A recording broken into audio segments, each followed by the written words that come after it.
నాకు ఈ మధ్యన వస్తా ఉంటే నువ్వు హైదరాబాద్లోకి ఎలా అడుగు పెడతావు, నీకు హైదరాబాద్లో ఏం పని, ఇది నేను ప్రత్యేకించి చెప్తా ఉన్నా. మీరెవరైనా నన్ను బెదిరించే వాళ్ళ మీ అయ్యే జాగీరా తెలంగాణ.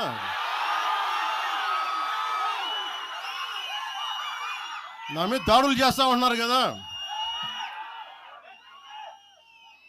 నాకు తెలంగాణలో బెదిరింపుల కంటే కూడా ఆంధ్రాలో బెదిరింపులు ఎక్కువ. నాకు తెలంగాణలో ఇంకా రానివ్వమంటారు నన్ను, ఆంధ్రాలో అయితే తల తీసేయనంటారు కోనసీమలో కొంతమంది. నేను ఓడిపోయినప్పుడు 2019లో ఓడిపోయినప్పుడు మన తెలంగాణ నాయకులు ఒకటే చెప్పారు, అన్నా మా తెలంగాణలో ఉంటే నీకు పరిస్థితి రానిచ్చేవాళ్ళం కాదని చెప్పి. నాకు నిజంగా తెలంగాణ అద్భుతంగా ఉండాలి, యువతకు అద్భుతమైన అవకాశాలు రావాలని కోరుకుంటాను తప్ప నాకు ఇక్కడ కొత్తగా బావుకునేది లేదు, ఏమీ లేదు. బెదిరించే వాళ్ళందరికీ ఒకటే చెప్తున్నాయి. నా ఇంటి ముందు ఎందుకు పెట్టానంటే ఎవరన్నా దాడి చేయాలంటే సంతోషంగా ఇదే నా ఇంటి అడ్రస్, అది మీకు తెలియదు.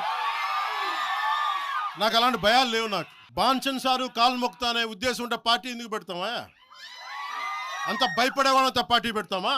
మీ ఇష్టానికి మాట్లాడితే మేము భయపడాలా? ఏ రోజున ఒక్క మాట మీకు కేసీఆర్ గారి గురించి కానీ ఇన్ని సంవత్సరాల్లో 12 సంవత్సరాల్లో ఒక్క తెలంగాణ నాయకుడిని ప్రభుత్వం ఏర్పాటు చేసినప్పటి నుంచి ఈ రోజు దాకా ఒక మాటంలా. ఇంకా మా వాళ్ళు తిడతా ఉండేవాళ్ళు, నువ్వు మెత్తబడిపోయి ఏం మాట్లాడలేదని. అడగండి ఒకసారి, అందరిని పేరు పేరున ఒక్కొక్కరిని అడగండి. నీకు పౌరుషం చచ్చిపోయిందా? పౌరుషం చావలా? తెలంగాణ మీద ప్రేమ చావలా? అది తప్పుగా అర్థం చేసుకుంటారు. మీరు అర్థం చేసుకుని నేనేం మాట్లాడిన ప్రస్తుతానికి అని చెప్తా. ప్రజలు కోరుకున్నప్పుడు నేను మాట్లాడతా. నేను ఎంత కమిటెడ్ గా ఉన్నాను తెలంగాణ కంటే. జనసేన మా వాళ్ళందరూ ఎదురు చూస్తున్నారు తెలంగాణలో జనసేన ఎదగాలని. నేను ఒకటే చెప్పా, ప్రజలు కోరుకునే వరకు మీరు ముందుకు తీసుకెళ్ళండి ఆశయాలు అని చెప్పి నేను జర్నలిస్ట్ కాలనీలో ఉన్న తెలంగాణ జనసేన పార్టీని కూడా తీసేసాను. మొత్తం హెడ్ క్వార్టర్స్ అంతా మంగళగిరిలో పెట్టిన.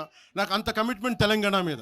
ఎందుకంటే నాకు రెచ్చగొట్టడం ఇష్టం లేదు. తగ్గి మాట్లాడా. మీరు ఎన్ని హింసించినా, మీరు ఎన్ని మాటలు మాట్లాడినా, ఆంధ్ర కొడకని తిట్టినా, అరే నా గుండెల్లో తెలంగాణ ఉంది, మీరు ఎన్ని తిట్టినా నేనేం పట్టించుకోను.